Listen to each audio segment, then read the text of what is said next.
Hello, my dear students. We will continue the applications of hard acid, soft bases concept.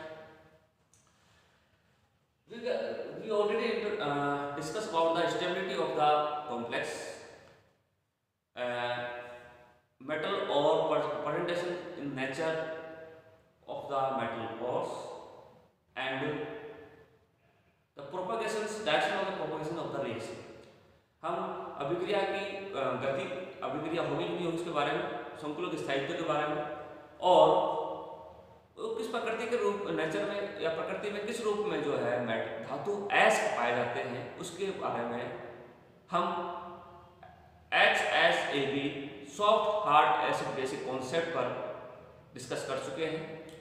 अब आगे class शुरू करते हैं कि चौथे नंबर का इसका अनुप्रयोग है वो है उभयदंती लिगेंडों से बनने वाले संकुलों की प्रागुक्ति। उभयदंती लिगेंडों से बनने वाले संकुलों की प्रागुक्ति। तो ये संकुल जो बने हैं या हमें कह सकते हैं कि उभयदंती लिगेंड क्या है?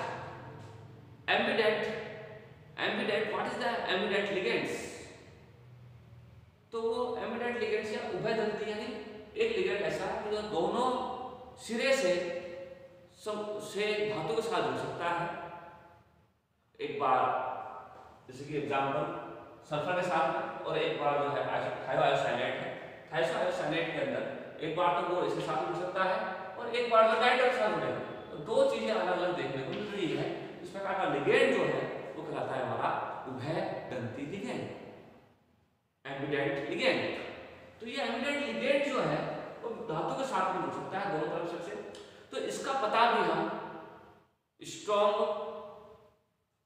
एंड इसका पता भी हम जो है soft and hard acid base concept से लगा सकते हैं। ठीक है, तो इस प्रकार से जो है ये जुड़ता है तो कौन सा होगा, ये जुड़ता है तो कौन सा होगा। तो हम ये देखते हैं कि सल्फर अगर जुड़ता है किसी भी धातु से तो सल्फर एक क्या है, मृदु लिगेंड है, एक सॉफ्ट क्षार है, सॉफ्ट बेस है, सॉफ्ट बेस लिगेंड है। लेकिन नाइट्रोजन साथ जुड़ता है तो नाइट्रोजन के साथ जुड़ने वाला क्या होगा, एक हार्ड बेस लिगेंड होगा। तो ये हार्ड बेस लिगेंड जो है वो हार्ड एसिड से संकुल का निर्माण करेगा। सॉफ्ट एसिड बेस है तो सॉफ्ट एसिड से ही, सॉफ्ट बेस है तो सॉफ्ट एसिड से ही एक स्टेबल कॉम्प्लेक्स का फॉर्मेशन करता है। ठीक है, इसी तरह से हम कह सकते हैं कि कोबाल्ट के साथ में जो उभयदंती लिगेंड जुड़ेगा वो नाइट्रोजन के परिप्रेक्ष्य में जुड़ेगा, यानी CuN जुड़ेगा। कोबाल्ट जो है वो CON के साथ में एक लिगेंड का फॉर्मेशन करता है इस प्रकार से। तो वो लिगेंड ये जो चीज जुड़ती है तो ये जो चीज हमारी कहलाएगी क्या? ठीक है, इस प्रकार से ये कहला रही है हमारा जो धातु होगी वो कहती है कि Cu+2 है, Cu2+ है, वो एक प्रकार का क्या है, हार्ड एसिड है। वो हार्ड एसिड हार्ड बेस के साथ में ही संकुल बनाएगा। तो हार्ड बेस क्या है, नाइट्रोजन वाला सिरा। सॉफ्ट बेस क्या है, सल्फर वाला सिरा। तो सल्फर वाला सिरा हमारे Pb2+ यानी ये हमारा सॉफ्ट एसिड है, ये हार्ड एसिड है। तो सॉफ्ट एसिड के साथ में सल्फर वाला सिरा ही संकुलों का निर्माण करता है। इसी प्रकार हम उभयदंती लिगेंड से बनने वाले संकुलों की प्रागुक्ति में भी ये जो कॉन्सेप्ट है सॉफ्ट हार्ड एसिड बेस का वो काम में लिया जा सकता है। ठीक है, तो ये एक प्रकार का और अनुप्रयोग हो गया। अनुप्रयोग नंबर अब देखते हैं क्या, 5। बस आज खत्म करेंगे, आ जाएगा तो खत्म हो जाएगा। फिर नया टॉपिक, नया लेक्चर, नया चैप्टर शुरू करेंगे। कठोरता एवं मृदुता का निर्धारण 5 नंबर है। कठोरता तथा मृदुता का निर्धारण का मतलब है कि determination of the hardness and softness. कि जिसे मान लीजिए हमारा B एक आपका पास B है, B जो क्षार है एक प्रकार का, मान लो बी माइनस है, एक प्रकार का क्षार है, तो एक्स वाई जेड ये बी माइनस जो क्षार है वो सॉफ्ट है, क्षार है, सॉफ्ट क्षार है या सॉफ्ट बेस है, ये हार्ड बेस है। इसका भी हम पता लगा सकते हैं इस कॉन्सेप्ट से कि ये अज्ञात है। अब ये अज्ञात क्षार जो है वो सॉफ्ट है या हार्ड है, वो हम इस कॉन्सेप्ट से पता लगा सकते हैं। कैसे कि जो है एच बी माइनस जो है उस एच बी माइनस को रिलेशन करा दीजिए एच प्लस से, तो बनेगा क्या एच बी एच बन गया। तो ये बी एच प्लस जो है उस साथ में एक रिलेशन कराते हैं, किस साथ में, इसकी रिलेशन कराते हैं CH3 Ag प्लस रिलेशन कराते हैं, और अगर ये रिलेशन कराने पर बनता है क्या CH3 HB B plus H plus, ठीक है। इस प्रकार से जो है BH बना, तो ये BH plus H3 Hg plus के साथ में BH की रिलेशन कराई पहले अम्ल के साथ में BH बना, इसको हमने जो B माना अज्ञात है, तो ये अज्ञात सार है, इस अज्ञात सार H के साथ रिलेशन करा दी, और फिर हमने इसको CH3 Hg प्लस जो हमारा एक मृदु अम्ल है, ये मृदु अम्ल है, और अगर ये मृदु अम्ल है तो अगर ये मृदु अम्ल है तो मृदु क्षार के साथ में एक स्थायी संकुल का निर्माण करेगा। अगर ये B माइनस एक मृदु क्षार है तो अभिक्रिया कहा जाएगी अग्र डायरेक्शन में, दाईं तरफ अग्र दिशा में प्रमोट होगी, अग्र दिशा में प्रोपोगेटेड होगी। तो इस पर अग्र दिशा में जाएगी कब, जब ये मृदु अम्ल के साथ में अगर B माइनस जो है मृदु है तो अग्र दिशा में जाकर के संकुल का निर्माण कर लेगी, एक स्थायी संकुल का निर्माण कर लेती है। यदि ये हमारा मृदु अम्ल है और तो ये भी अगर मृदु क्षार है तो मृदु क्षार मृदु अम्ल के साथ मिलकर के एक स्थायी संकुल का निर्माण कर लेगी। ऐसी कंडीशन में रिएक्शन जो है, अभिक्रिया जो है अग्र दिशा में प्रोपोगेटेड हो जाएगी, अग्र दिशा में गमित हो जाएगी, ठीक है। लेकिन यदि ये कठोर क्षार है तो कठोर क्षार मृदु के साथ में स्थायी संकुल का निर्माण नहीं करता, और H प्लस जो हमारा क्या है कठोर अम्ल है, तो इस कठोर अम्ल वापस से इसके साथ रिलेशन करके जो दिशा है वो दिशा क्या हो जाएगी, परिवर्तित हो जाएगी, और हमारे पास क्या हो जाएगा कठोर।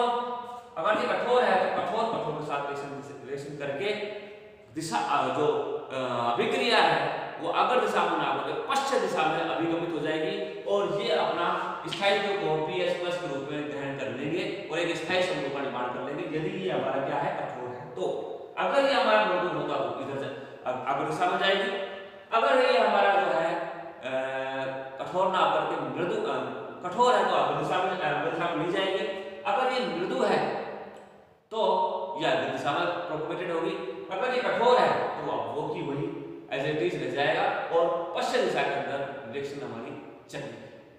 तो इस प्रकार से हम कठोरता या मृदुता का निर्धारण भी इस कॉन्सेप्ट के द्वारा किया जा सकता है कि वो अगर मृदु है तो मृदु के साथ में स्थायी संकुल बनाएगा, अग्र दिशा में चली जाएगी, अगर वो कठोर है तो कठोर के साथ बना करके रिएक्शन जो है पश्चिम दिशा में गमित हो जाएगी। तो इस प्रकार से ये जो है हमारा ज्यादा बनेगा, ठीक है।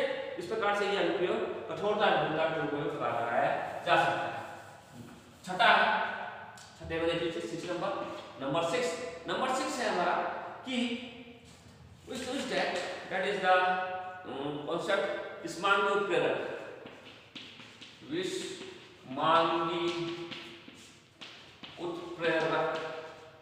ऊष्मांगी उत्प्रेरक के रूप में भी हम जो है द हेटेरोजेनियस कैटलिस्ट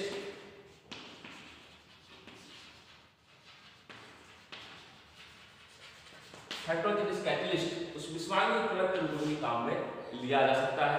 कैसे, यदि हमारा कि मृदु धातु अवशोष, तो हमें ध्यान रखिए ऊष्मांगी उत्प्रेरक में हमें ध्यान रखना मृदु धातु जो होगा वो मृदु क्षार को ही अवशोषित करता है।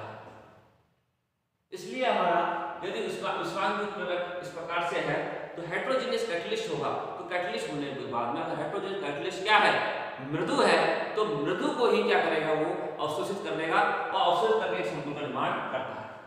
इसी तरह से यदि विलय हमारा मृदु अम्ल है तो वो मृदु सार विलायक में ही इजीली डिजोल्व होता है, इजीली घुल जाता है।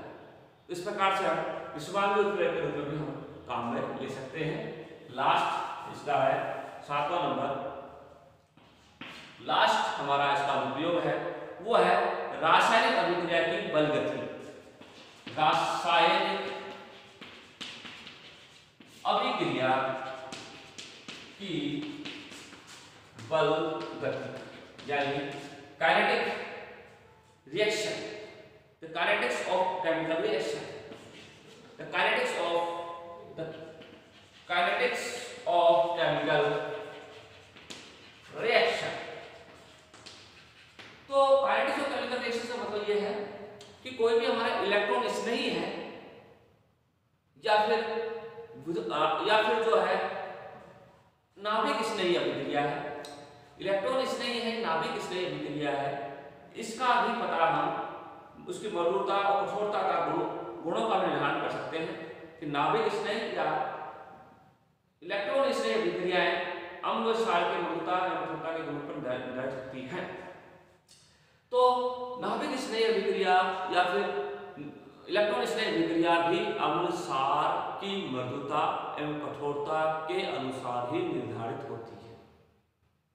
ठीक है, तो इस प्रकार से जो मृदु और कठोर जो एसिड बेस कॉन्सेप्ट है या अम्ल क्षार जो आपका अनुप्रयोग है या वो है, उसका उपयोग भी हम काइनेटिक ऑफ केमिकल रिएक्शन के बारे में पता लगाया जा सकता है कि वो कितनी फास्ट रिएक्शन होगी, जितनी फास्ट उसको मृदु के साथ में या कठोर के साथ में रिएक्शन करने में लगता है वो कम समय लगता है बजाय मृदु क्षार या मृदु का कठोर के साथ में, कठोर का मृदु के साथ।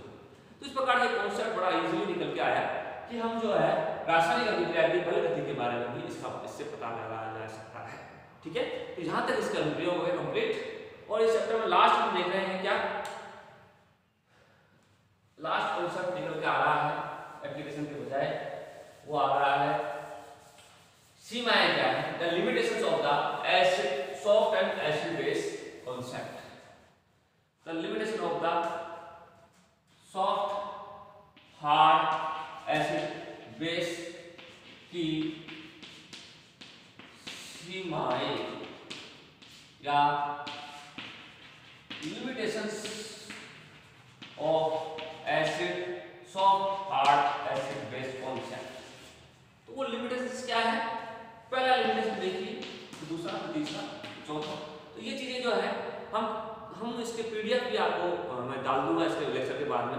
आप समझ लीजिएगा कि इसमें मात्रात्मक राशि या कितनी मात्रा में बढ़ेगी उसके बारे में, क्वांटिटेटिव एनालिसिस, तो क्वांटिटेटिव एनालिसिस कितनी मात्रा में वो रिएक्शन अभिक्रिया होगी, कितनी परसेंटेज जो रिएक्शन कंप्लीट हो जाएगी, उसके बारे में कोई पैमाना, इस प्रकार का मेजरमेंट इस कॉन्सेप्ट में नहीं दिया जाता, मात्रात्मक पैमाना इसमें नहीं दिया जा सकता। ठीक है, तो क्या है, मात्रात्मक राशि ज्ञात करने में कोई पैमाना नहीं है, तो मात्रात्मकता का पता नहीं लगाया जा सकता या तो पैमाना हमें नहीं बता पाएगी। ये जो कॉन्सेप्ट है, किस प्रकार की मात्रात्मकता का अभिक्रिया की मात्रात्मकता किस प्रकार का पैमाना हमें नहीं बता।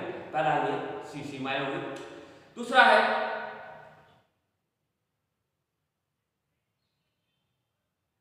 और कोई अभिक्रिया प्रेक्षित हो रही है तो पहले हमें ये ज्ञात होना चाहिए कि वो मृदु होगा या क्षार है या कठोर है या मृदु है या कठोर है, तो उसका पता होगा तो ही हम उस अभिक्रिया के स्थायित्व के बारे में पता लगा सकते हैं या उस संतुलन के स्थायित्व के बारे में पता लगा सकते हैं। तो इससे पहले उसकी जानकारी अवश्य होना चाहिए और बिना जानकारी के हम ये चीज पता नहीं लगा सकते।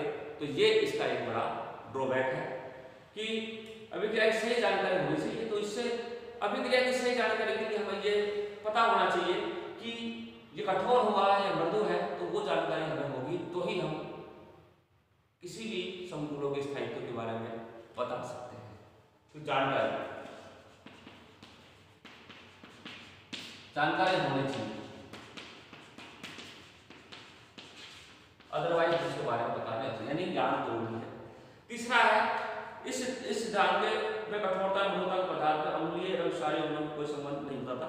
तो ये जो है ये सिद्धांत जो है हमें मृदुता और कठोरता को बताता है, लेकिन मृदुता कठोरता उसकी अम्लीयता और क्षारीयता के बारे में कोई जानकारी नहीं देता कि ये अधिक अम्लीय होगा या अधिक क्षारीय होगा। We can denote about that which is a strong acid and strong base. This application is part of this concept cannot clear that. तो उसको ये नहीं कर सकता कि ये अम्लीयता और क्षारीयता ज्यादा है, इसके बारे में कम है, जानकारी नहीं देता है। ठीक है। चौथा एंड लास्ट है कि मृदु अभिक्रिया के आधार पर अभिक्रिया दूसरा बताया CH3+ और H2 गैस है, तो इससे समझिए CH4+ H+ गैस का फॉर्मेशन हो जाएगा, निकल जाती है। तो ये इस प्रकार की जो अभिक्रियाएं हैं वो हमें मृदु अभिक्रिया के रूप में तो बताती है कि मृदु अभिक्रिया होगी, लेकिन जबकि एंट्रोपी के परिवर्तन के आधार पर यह अभिक्रिया नहीं होनी चाहिए। एंट्रोपी के परिवर्तन के आधार पर यह अभिक्रिया नहीं होनी चाहिए, लेकिन आपके मृदु कठोर सिद्धांत के आधार पर यह अभिक्रिया होती है। लेकिन एंट्रोपी कहती है कि पहले जो गैसीय अवस्था से जो है ये स्थायी अवस्था में जा रहा है, इस प्रकार से जो थी, तो गैसीय से ठोस के रूप में या CH4 मेथड गैस के रूप में जा रहा है। ठीक है ना। तो पहले तो उसकी तुलना में जो है अणुओं की संख्या कम हो रही है, तो कम होने के कारण क्या हो जाएगा, चार्ज आ रहा है, क्या हो जाएगा, एंट्रोपी के आधार पर इस अभिक्रिया को नहीं समझा सकता। अणुओं का जो डिलोकलाइजेशन है, या फिर हम कह सकते हैं कि एंट्रोपी जो है वो एक अस्थायीकरण है या फिर randomness of the molecules and atoms. If it is increase or not, यदि हम अणुओं की संख्या बढ़ती है घटती है, तो जब बढ़ती है तो एंट्रोपी जो है बढ़ती है, घटती है तो एंट्रोपी घटती है। तो इसके आधार पर एंट्रोपी घट रही है, ऐसी कंडीशन में यह अभिक्रिया एंट्रोपी के आधार पर नहीं होनी चाहिए थी, लेकिन मृदु के आधार पर यह अभिक्रिया हो रही है, तो इसके बारे में भी ये जानकारी नहीं रहती। इस प्रकार से ये चैप्टर ही खत्म होता है और इसको ढंग से पढ़िएगा और जो कुछ समझ में नहीं आया पूछिएगा, मैं इसका PDF आज ही डाल दूंगा। थैंक यू सो मच, धन्यवाद।